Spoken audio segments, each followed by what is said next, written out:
A student of RG Kaur Medical College and Hospital has been found hanging in her room at the hospital at the ESI Hospital Quarters in Kolkata. Her mother, a doctor, discovered her body. The police have registered a case of unnatural death. A postmortem report has been conducted,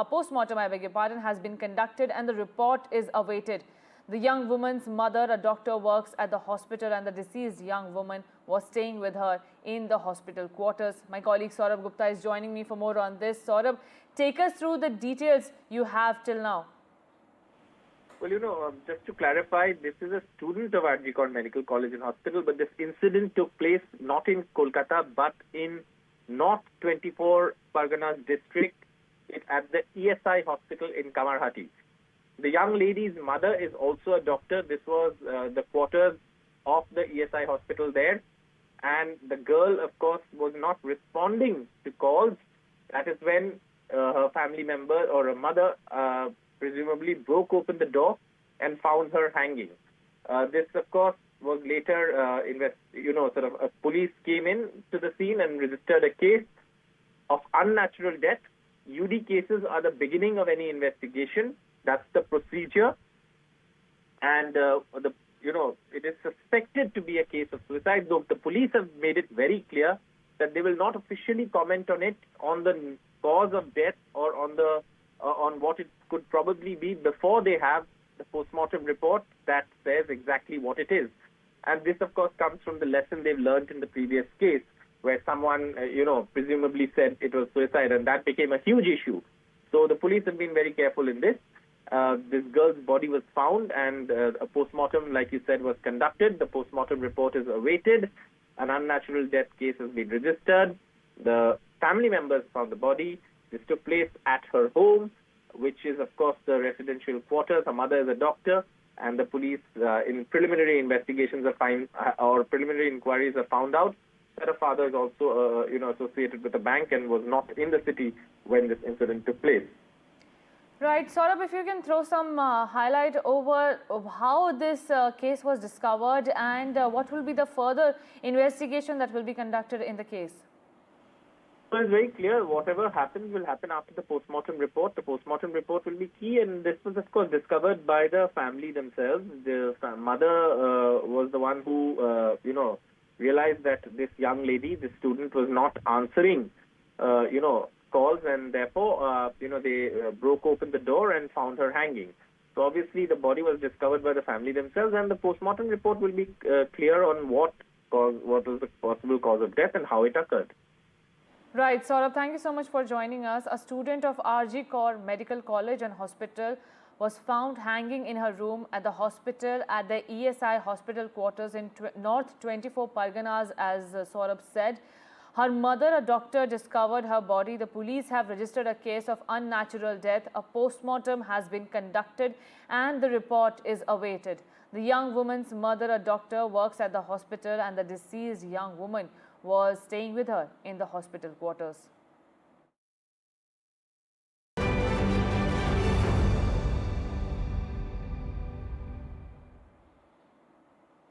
And viewers, tomorrow is the last day to campaign for Delhi elections, and BJP is all set to see a charged political campaign with Defence Minister Rajnath Singh. Goa Chief Minister also will be campaigning for the BJP. As many as 22 roadshows are planned by BJP top brass in the national capital, with Union Home Minister Amit Shah also will be addressing multiple rallies in Delhi. This will be the last attempt for all the political parties in Delhi to woo the voters before February 5, when the voting will be cast, and also on February 8, the fate of these political parties will be decided with the results. For more, my colleague Ishika gives you more details. The last day of campaigning, and with that, we are expecting that it is going to be a charged political scene, because if we talk about the BJP, well, in fact, big guns are expected to hold road shows. There are, in fact, total 22 road shows that the BJP is going to hold. And, the Defence Minister Rajnath Singh is going to hold 2 road shows. Goa Chief Minister Pramod Sawant is also going to campaign and hold road show. two roadshow is expected from his side, and not just him. If we talk about the Uttarakhand Chief Minister, he's going to hold 3 roadshows, and other BJP senior leaders are also going to hold roadshows. And in fact, what is very interesting here is that Home Minister Amit Shah is also going to hold 3 Jan Sabha. So even if it is the last day of campaigning, BJP is not leaving any opportunity unturned, and it is the big guns that will continue to appeal for votes in the Delhi polls, even on the last day of campaigning. Prime Minister Narendra Modi has assured the people of Delhi that no slum will be demolished if the BJP comes to power in the national capital. The development came in response to recent claims by Aam Aadmi Party national convener Arvind Kejriwal, who alleged that the BJP would target slum areas if elected. However, Aam Aadmi Party chief has reiterated his claim and asked people not to fall into BJP's trap. The AAP chief later went on to claim that BJP workers are stopping Aam Aadmi Party workers from campaigning and slammed the Delhi police of not doing anything and turning a blind eye to the hooliganism by the BJP workers. However, Delhi Corps and Election Commission has now urged Aam Aadmi Party to file complaints against BJP leaders if their claims hold water. Listen in. Modi! Modi!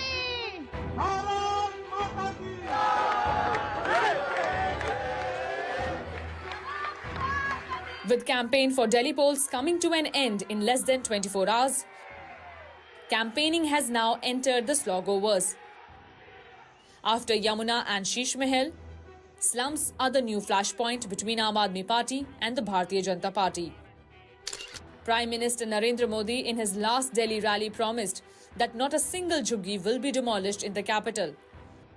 However, AAP convener reached out to slum dwellers asking them not to fall for what he termed as BJP's conspiracy. ये आपदा वाले अफवाह फैला रहे हैं, लेकिन याद रखिएगा, दिल्ली में एक भी झुग्गी नहीं टूटेगी। इनकी पार्टी वाले घर घर जाके कह रहे हैं कि 3,000 रुपए ले लो, चुनाव आयोग आपके घर आके वोट डलवा देगा। He also focuses on the Purvanchali community. A very strong statement that the PM made was that he is the PM today because of the Purvanchali community and the support that he has gotten from the Purvanchali community. This rally here in RK Puram is also important because he also reached out to the Valmiki community that is very dominant in this area. Kejriwal continues the hooliganism counter-narrative. He accused the BJP of misusing Delhi police to threaten people to both join the party as well as vote for it. खुलेआम पूरी दिल्ली में मेरे पास न जाने कितने phone आए हैं, धमकियां दी जा रही हैं लोगों को। उनको कहा जाता है कि भारतीय जनता पार्टी ज्वाइन कर लो, नहीं तो देख लो तुम्हें बर्बाद कर देंगे। आपदा के लीडर उसे छोड़कर जा रहे हैं। ये जान चुके हैं कि ग्राउंड पर जनता आपदा से कितना नाराज है। Aam Aadmi Party took the allegations further, accusing the BJP of hooliganism. दो भाजपा के गुंडों ने एलईडी वैन तोड़ा, दिल्ली पुलिस वहां पे मौजूद थी और जैसे इन्होंने अपना तोड़ने का कार्यक्रम समाप्त किया, दिल्ली पुलिस साफ दिख रही है वीडियो में, कहती हुई कि चलो अब आप जाओ, आपका काम हो गया। Amid AAP's allegations of hooliganism, Delhi top cop asked why no PCR call or complaint was received in Delhi police station and requested the party to lodge a formal complaint, assuring strict action as per law. From Punjab Chief Minister Bhagwant Mann to Assam Chief Minister Himanta Biswa Sarma, Haryana Chief Minister Naib Singh Saini, Defence Minister Rajnath Singh and Congress MP Priyanka Gandhi, the last leg of the Delhi campaign also saw big guns from across India on pole trail in the capital. खेल चल रहा है इन नेताओं के बीच में, मोदी जी और केजरीवाल के बीच में। मैं अच्छा तू बुरा, मैं ईमानदार तू चोर, और इसी खेल में आपका ध्यान भटकाना चाहते हैं आपकी जो बातें हैं, आपकी जो ज़रूरतें हैं, आपकी जो परेशानियां हैं, आपकी जो समस्याएं हैं, उनके बारे में कोई बात नहीं कर रहा है। आपके पास दो ऑप्शन है, एक तरफ लड़ाई वाले हैं, एक तरफ पढ़ाई वाले हैं। लड़ाई वालों को चुनना है या पढ़ाई वालों को चुनना है? आज दिल्ली जैसा प्रदेश में मोहल्ला क्लिनिक बनना चाहिए कि मेडिकल कॉलेज बनना चाहिए? आप हमें बताइए। मोहल्ला क्लिनिक बनना चाहिए कि मेडिकल कॉलेज बनना चाहिए? According to a People's Research on India's Consumer Economy study released in 2023, Delhi's 67% of population belongs to the middle class category, whereas less than 10% of Delhi's voters dwell in slums. It is this sharp divide that, decides the electorate in Delhi. And in this battleground, which narrative will win is the question. With Malvika Murli and camera person Sanjay Kaushik, this is Tanushka Datta for NDTV. Finance Minister Nirmala Sitharaman speaks exclusively to NDTV's editor-in-chief Sanjay Pogolia in her first interview post People's Budget yesterday. Finance Minister countered the opposition's charge that the centre has extended big budget gifts to Bihar with an eye on the upcoming assembly polls, as well as detailed how the middle class has been benefited by this year's budget. Listen in. कि private sector capex के बारे में ये budget express करता है अपना ये thought या एक्सपेक्टेशन कि अब शायद वो लोग इन्वेस्ट करना शुरू करेंगे। मैं आपसे ये जानना चाहता हूँ कि अभी तक वो इन्वेस्ट क्यों नहीं कर रहे हैं, जबकि आपका इकोनॉमिक सर्वे ही बताता है कि वो कैश पाइल पे बैठे हुए हैं। उनका कहना है कि इनेबलिंग इन्वायरमेंट नहीं है। आप किस वजह से कॉन्फिडेंट हैं कि इस बजट के बाद अब वो इन्वेस्टमेंट शुरू करेंगे? मैं मानती हूँ इस सरकार प्राइम मिनिस्टर मोदी जी के नेतृत्व में लगातार पब्लिक इन्वेस्टमेंट करने में और हमारे पब्लिक सेक्टर का रोल बढ़ाने में और हमारे पॉलिसी जैसे डिसइन्वेस्टमेंट के पॉलिसी हो, इन सब के कारण हम इकोसिस्टम तैयार कर रहे हैं कि ज़्यादा इन्वेस्टमेंट इस देश में हो, डोमेस्टिक हो, फॉरेन इन्वेस्टमेंट हो, वो सब बढ़े। इसके लिए लेजिस्लेटिव एंड इकोसिस्टम बढ़ाने में पूरे मदद दे रहे हैं। कॉर्पोरेट टैक्स रेट को 2019 में कम किया, जिससे उस समय का सीरियस प्रॉब्लम था कि ट्विन बैलेंस शीट का, वो सब अभी ख़त्म हो गया है। बैंक भी अच्छा हेल्थ में आ गए, कंपनियां भी अच्छा हेल्थ में आ गए। जैसे आप सही कह रहे हैं, पैसिव इन्वेस्टमेंट करके वो इंतज़ार कर रहे हैं। अभी अगर कंजम्पशन बढ़ता है और उसके तहत लगता है कि ग्रेटर इन्वेस्टमेंट का पॉसिबिलिटी है, वो भी अच्छा ट्रिगर हो सकता है। The Telangana government has decided to convene a special session of the Legislative Assembly on Tuesday to discuss and adopt the comprehensive report of the Socio-Economic, Education, Employment, Political and Caste Survey. Telangana's Caste Survey was handed over to Cabinet Subcommittee Chairperson Uttam Kumar Reddy by the Planning Department that conducted door-to-door survey. Telangana government has revealed that backward classes constitute 56% of the population. Telangana Minister Uttam Kumar Reddy said that the survey report will be approved by the State Cabinet on Tuesday, and this will be followed by the special session of the Assembly on the same day. Listen in. We are sure and we are committed, and our inspiration is our beloved leader Rahul ji, who has, under whose leadership we have done this whole exercise. We hope to provide better and better social, economic, political, educational opportunities to the weakest of weak sections, to the poorest of the poor, and to the backward sections of society, better and better in Telangana. We are taking it to the cabinet on the 4th morning, and to the assembly it will be introduced for a discussion on the 4th afternoon. And my colleague Uma Sudhir joins me for more on this. Uma, take us through the significance of this caste survey done by the Telangana government.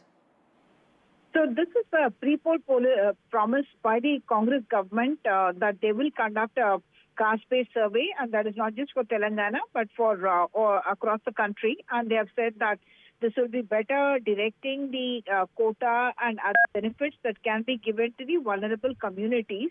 And that is the reason why the Telangana government had conducted this caste survey over November and December, 50-day period over which this was done.